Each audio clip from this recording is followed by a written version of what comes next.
मित्रों, आप सभी को नमस्कार। सभी 5 राज्यों के विधानसभा चुनाव के परिणाम जारी कर दिए गए हैं और किस राज्य में किस पार्टी की सरकार बनेगी यह भी स्पष्ट हो गया है।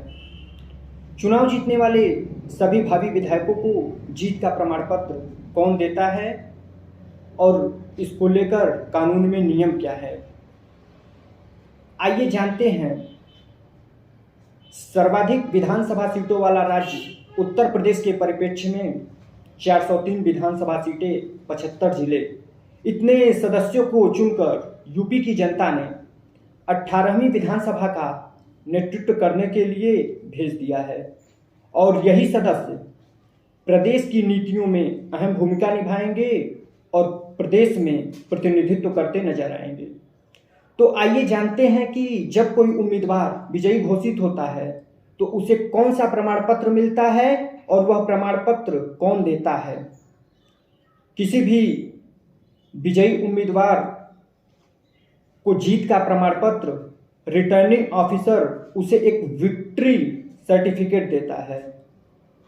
ये विक्ट्री सर्टिफिकेट आरपी एक्ट 1951 के सेक्शन 66 के तहत दिया जाता है और 1951 की धारा 64 के तहत रिटर्निंग ऑफिसर को ये सर्टिफिकेट देने के अधिकार होते हैं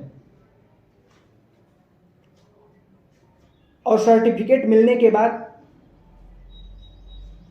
प्रोटेम स्पीकर के समक्ष भावी सदस्यों को शपथ लेनी होती है।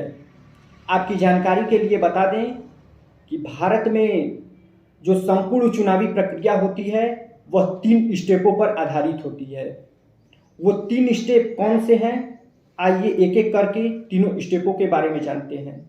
पहला है अनुच्छेद 326, दूसरा जनप्रतिनिधित्व अधिनियम 1950 और तीसरे नंबर पे आता है जनप्रतिनिधित्व अधिनियम 1951।